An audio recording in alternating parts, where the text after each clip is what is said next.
Bienvenidos, fanáticos del más allá y amantes del terror. Una vez más, con el gusto de saludarlos, invitándote a que me sigas con mis redes sociales, YouTube y TikTok, como Historias del Más Allá, donde encontrarás relatos, mitos, leyendas que contienen grabaciones y sonidos perturbadores que te pueden provocar miedo, terror y ansiedad. Antes que nada, quiero mandar un saludo especialmente para Miguel Ángel y su familia que están pendientes de mis relatos. Saludos a Pucho, Valido y Caballo Villegas. Gracias por tus comentarios que me van a ayudar mucho. Seguimos con los saludos. Saludos a mi sobrina Yalini y Carla, Damian, a mi hija Chapis que están pendientes de mis relatos. Saludos también a Rocía Mezquita y a su familia que ellas también están al pendiente de mis relatos. Saludos a mi compadre Dolores, al Peri que están al pendiente de mis relatos. Continuamos con los saludos para León, Guanajuato, para Rosado y su familia. Carlos García y su familia que ellos también están al pendiente de mis relatos. Saludos para Diego, Oscar Soto, Rubén Barra, Jorge Valencia, Pedro Bigotes, para mi hijo Marco Corona, Uriel Pérez, Ángel del Pantera, porque todos ellos están al pendiente en el grito de la muerte. Y a todos aquellos fanáticos, gracias por sus comentarios, buenos o malos, son bienvenidos. Y todos ustedes estén al pendiente de este relato anónimo, que es un relato muy desgarrador, escalofriante, que te dejará impactado, que sucedió hace 20 años y que aún vive esa persona. El cual te invito a que lo escuche por YouTube o TikTok, el cual se va a estar transmitiendo a través de ella como Historia del Más Allá, el cual nosotros le llamaremos Ten cuidado con lo que deseas. Entonces, comenzamos.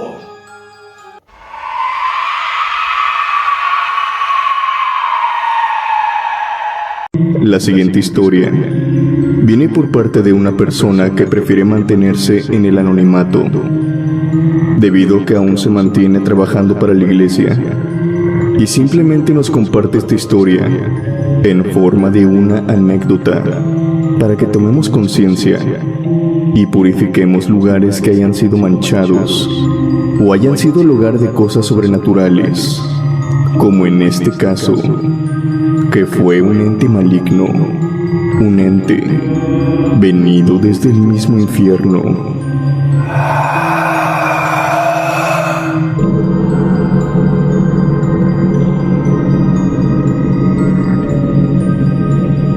Esta chica argumenta que esto sucedió en el año 2000, cuando ella tenía 20 años y servía como madre en una escuela católica, o también popularmente conocidas como monjas.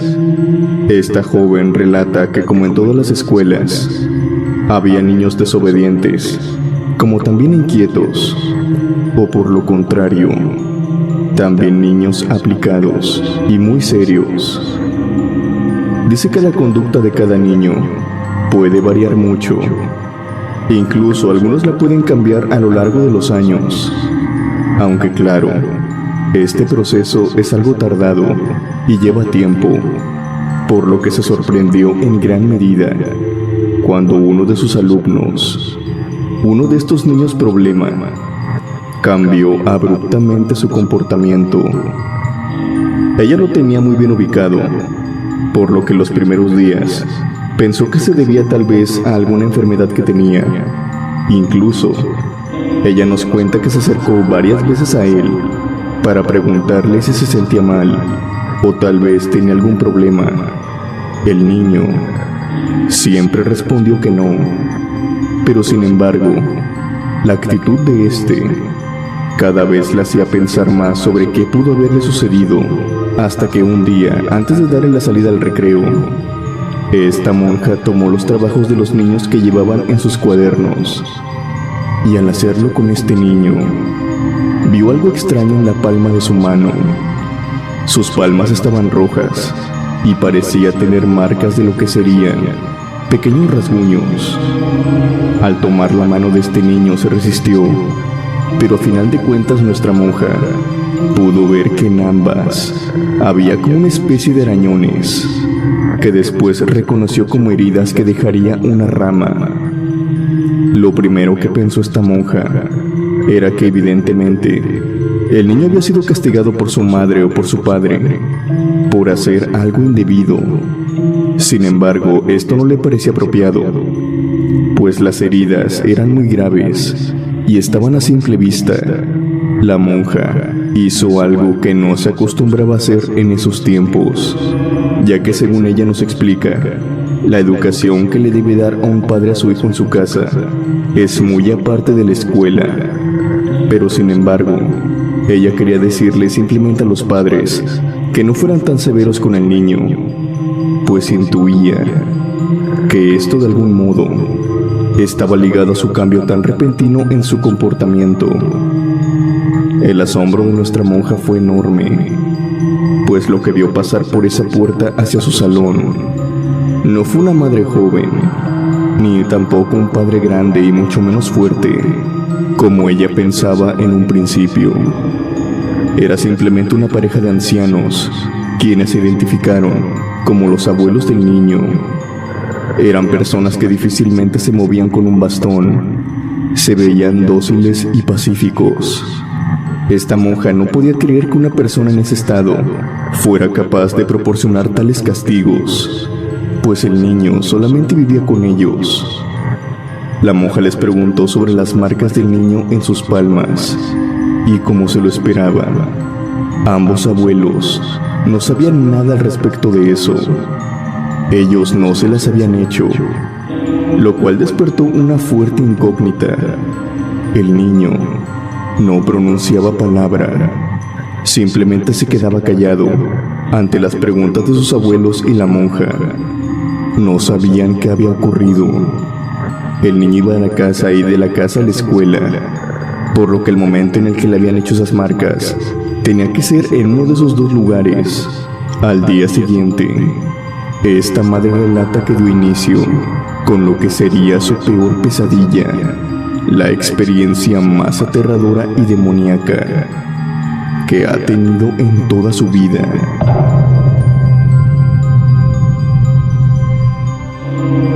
La monja empezó a indagar más acerca de este niño, con ayuda de los que solían ser sus amigos. Gracias a estos, pudo saber que el comportamiento era más allá de solamente ser callado en el salón, sobre todo durante los recesos. La monja nos explica lo siguiente: se apartaba de todos los demás y se encerraba en lo que nosotros llamábamos un sagrario. No era el de la iglesia, sino otro, que se encontraba abandonado, por así decirlo. Este sagrario había sido usado en décadas anteriores, pero por diferentes motivos ahora era usado como un salón donde se encontraban varias figuras de santos que habían sufrido deterioro, se encontraban rotas o habían sido reemplazadas en la iglesia. Este niño se mantenía dentro de este sagrario por largo tiempo, y después al salir se veía como desorientado. Obviamente al seguirlo, entré al sagrario poco antes de que él saliera. Cuando iba saliendo, recuerdo muy bien que me dijo que a la Virgen no le gustaba que estuviera en ese sitio. Yo traté de detenerlo, pero se jaloneó y se fue de mis manos. Tenía pensado seguirlo, pero sentí una intuición. Algo me decía que tenía que entrar en ese sagrario. Sentí una atmósfera asfixiante. Era como si de pronto todo el ruido de afuera y la luz del sol desaparecieran. En el centro del sagrario, rodeada de todas las figuras, se encontraba una virgen. Esta estaba totalmente blanca y parte de su cabeza se encontraba carcomida. Al acercarme, me persigné como de costumbre, pues si bien ese lugar no se había usado en años, a final de cuentas se trataba de un sagrario. Al momento de hacerlo, escuché una voz. Era una voz extraña, como la de un anciano, pero a la vez también burlona.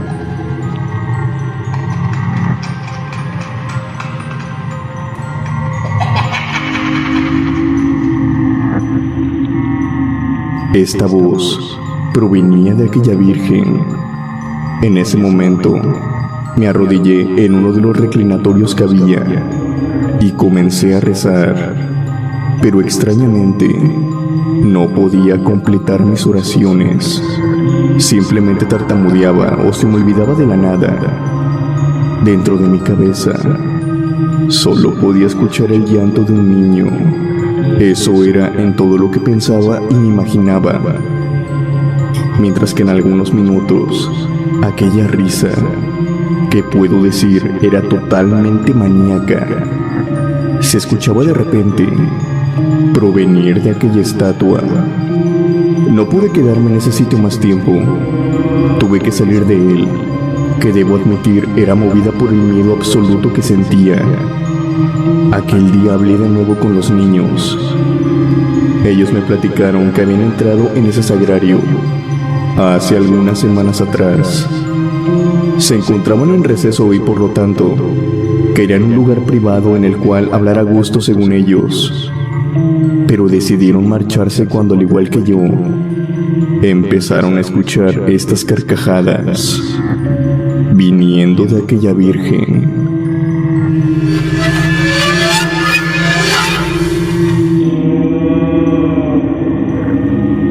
Tres de estos niños salieron.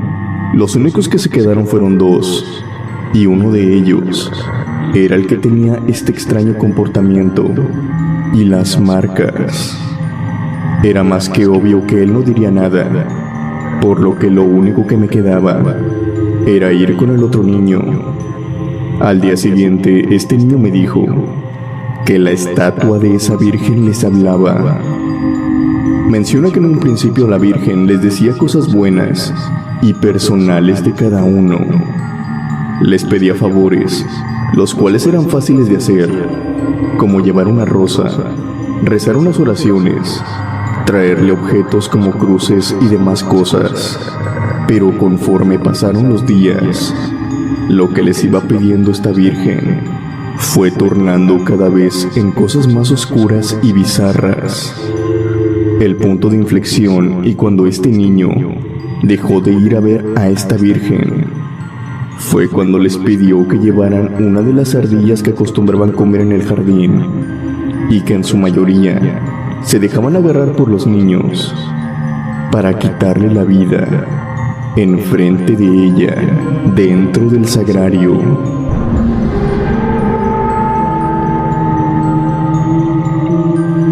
Antes de irse, recibieron de nuevo instrucciones, pero esta vez la agresión iba a ser a uno de sus compañeros. Para este momento, este niño tuvo la duda de que si en realidad sobre si lo que les hablaba era un ángel, como este se había presentado. Este niño explica que no se presentó más ante esa virgen, pero sin embargo, el otro sí lo hizo.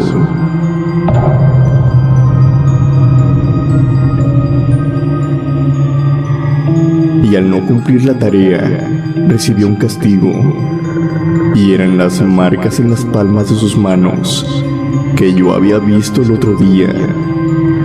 Tomé la decisión de decirle todo lo que estaba sucediendo al arzobispo, y al llevarlo al sagrario, me relató otro acontecimiento que había sucedido con esa misma estatua. Aquella figura ya había provocado horrores, pero durante la noche, él y otros educadores y veladores de la instalación habían visto por los pasillos a lo que parecía ser una mujer con velo blanco, la cual siempre terminaba de verse en el sitio donde esa virgen reposaba, que era en la entrada de uno de los salones. Se tomó la decisión de mover a aquella virgen hacia una bodega, en la cual no pudiera dar problemas, por así decirlo. Pero esto no hizo otra cosa sino molestar a la entidad diabólica que ahí habitaba. De pronto, se empezaron a ver sombras.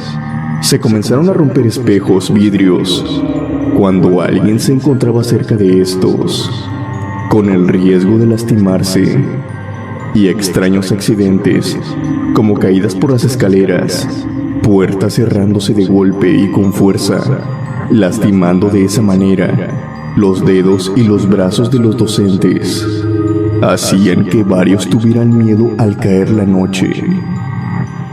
Pero todo empeoró cuando uno de los veladores escuchó el llanto, el grito de auxilio de un niño, provenir de aquella bodega.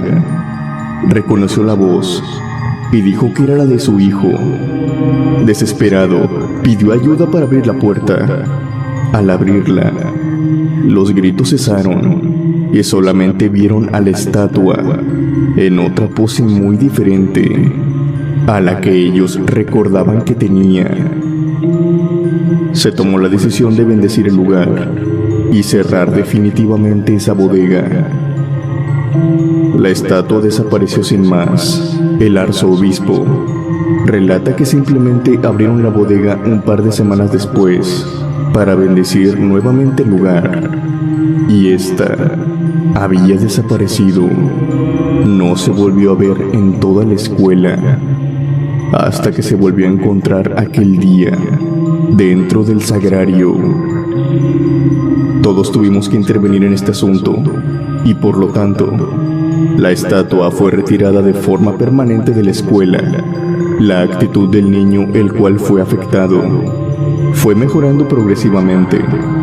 Sin embargo, de repente hay estudiantes que dicen ver la estatua de una virgen moviéndose cerca de ese mismo sagrario, con las mismas características. Discretamente se ha buscado de nuevo esta estatua en repetidas ocasiones, pero no se ha encontrado. Tememos que algún día vuelva a aparecer y manipule a los niños, porque se disfraza de una imagen celestial para que confíen en ella, para después mostrar su verdadera cara, la de una entidad maligna. Este fue mi relato, basado en una experiencia que tiene poco más de 20 años.